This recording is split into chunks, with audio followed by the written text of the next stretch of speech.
Welcome back. We're following up on the day's events happening in Ukraine and the latest when it came to the NATO conference about the Ukraine. We're joined over the phone by journalist and political analyst, Mr. Abdellatif Wahba. Good afternoon to you, sir. Good afternoon. Thank you for joining us. Firstly, can you tell us about how you read the NATO's press conference today? As you know that the NATO and also the European countries are still insisting on their movement towards Russia concerning imposing a financial, what can say, a financial punishment on Russia. And also, they are still discussing the next step for the NATO coalitions. As you know that I think from the chairman or the chief of the NATO, he declared there may be something new concerning how to modernize the policy of the NATO in Europe, and how can they move or they can locate their forces in many different parts or countries in Europe. Not to wait for escalations between countries or any political conflicts between the countries, but they wanted to rehabilitate its forces again, according to what happened between Russia and Ukraine.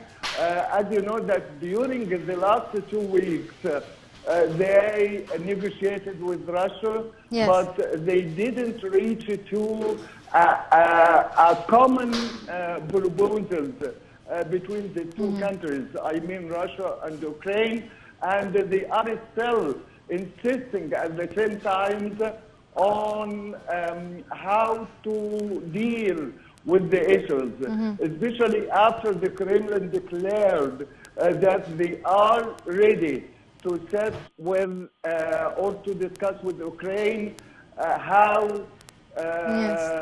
to avoid the escalations of the conflict between the two countries, but with the pledges, with an Ukrainian pledges that they will not join the NATO in future. Yes, during the NATO press conference by Jens Stoltenberg, they spoke, or the journalists there asked about possible spillovers due to the current war that's happening there in the Ukraine. How do you see this? Do you think that there will be repercussions for this? And will it spill over into the rest of Europe, and will it affect, for instance, the world economy? Yeah, of course. I think there is a huge repercussions all over the countries.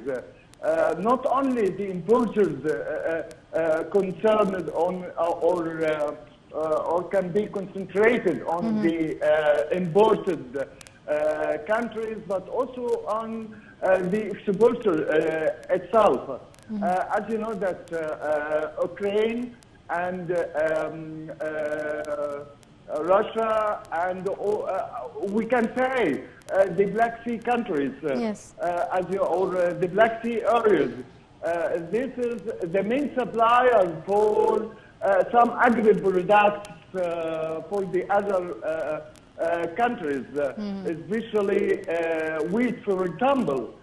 Now, I think all the importers of the Black Sea wheat from Ukraine, from Romania, from Russia, Latvia, and so on, will be completely influenced by the political conflict and the by the escalations of military actions against Ukraine, yes. especially after there is a warning for the commercial vessels in Azov Sea and the Black Sea not to, or they have to depart the area during a specific time. Yes. Sir, do you think that a diplomatic solution for the situation is still a possibility? Well, according to declare and the Russian administration declared, but they want some preconditions.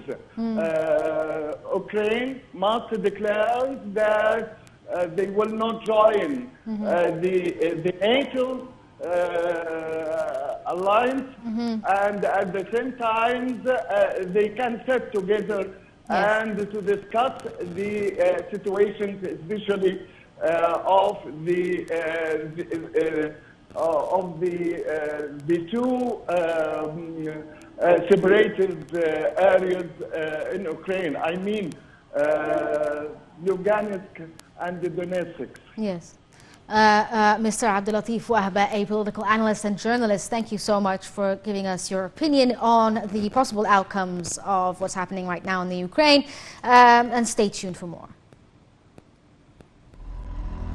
Be the first to know.